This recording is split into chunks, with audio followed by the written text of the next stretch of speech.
Hi everybody, Dan Illman, Matt Bernier at Sunland Derby Sunday, but the Kentucky Oaks prep on Sunday at Sunland is the Sunland Park Oaks, carded as race number 6, obviously for 3-year-old fillies.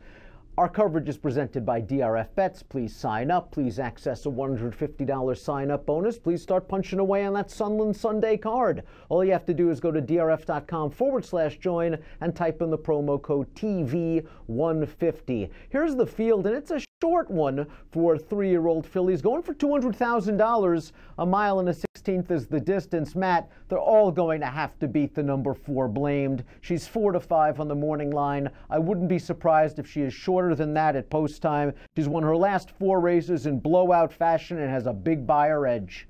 Yeah, she really checks all the boxes in here. I have to admit, as we talked a little bit before we came on, the idea that there are only 5 running for $200,000 and you've got a boatload of Kentucky Oaks points on the line. I'm just surprised no one else took a shot at the very least. Blamed, everything that you said is accurate. She lays over the field on figs.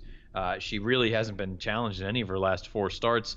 And you've got to assume that you're going to have another sort of front-running effort here. The question becomes, does somebody else try to push her early? And I guess, does the mile and 16th concern you? It doesn't for me. The Timeform U.S. pace projector, as we're going to see, has a red bar indicating that the pace for this race could be fast. Maybe it will work against Blamed, who has gone gate to wire in those 4 wins. The number 1 Cram is the one expected to push Blamed. Now, last time out, Cram pushed Blamed from the outside, gave a good stiff challenge to the favorite on the turn, and was merely flicked away. Here's sort of my wacky opinion on Cram's chances this time around. Cram beat Blamed in the career debut, and she was inside of Blamed, and she was able to make the lead and put Blamed in somewhat of a chase mode. I think the jock this time around has to utilize the inside post, put Cram on a dead send, force Blamed to sit and pass. Maybe it won't matter. Maybe Blamed is simply superior. But perhaps with those tactics, Cram has a chance.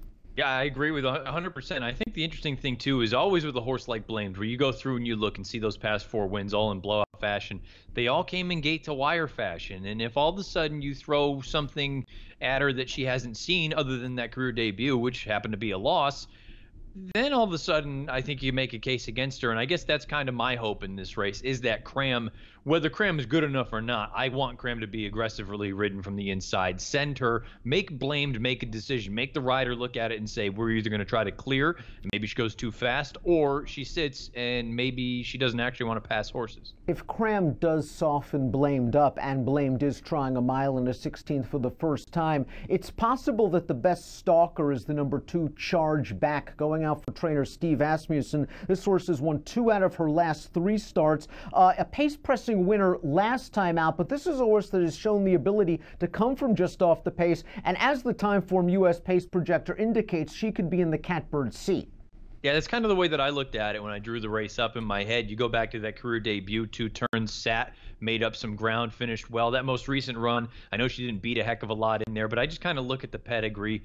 Obviously, Take Charge Indy was a horse that liked to go 2 turns, and the Dam's a half to Summerly, who won the Kentucky Oaks. She's a half herself to a couple of decent runners, taxable in totality. If those 2 horses that we made mention of at the top, if they throw it down early, if Charge Back can sit in just behind and try to make some sort of move rounding the far turn, I think she should have a puncher's chance. The remaining 2 horses in the field are outsiders. The 3 Bella Be Ready will stretch out for the first time. She is a daughter of More Than Ready. She sat off a slow pace last time out to win a maiden. The 3rd place finisher came back to win by almost 9 lengths, but with only a 61 buyer speed figure. Perhaps this stretch out sprinter can show a little bit of speed.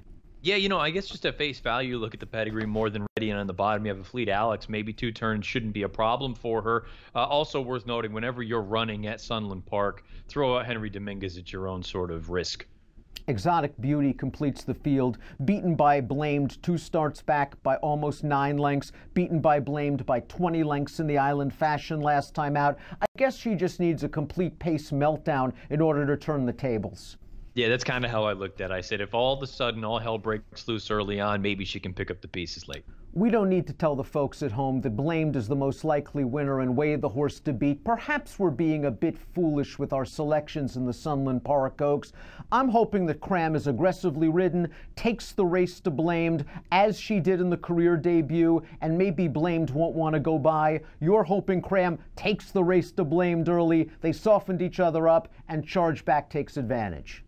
Yeah, selfishly, that's how I'm hopeful everything plays out. But there is a little part of me on the opposite side, on the flip side of the coin, that is hopeful to see Blamed run really, really big here, and then possibly see maybe we have a Kentucky Oaks kind of horse in a division that thus far outside of Midnight Bisou, unfortunately, we lost Dream Tree to an injury for the Oaks Trail. Maybe Blamed all of a sudden becomes an interesting alternative. Blamed Way the horse to beat. Matt takes a stab with the 2 Charge Back. I take a stab with the 1 Cram, 1-4 for me in the Sunland Park Oaks. Again, if you're playing the Sunland Derby Sunday card, $150 sign-up bonus is yours when you sign up for a DRF Bets account. Just go to drf.com/join.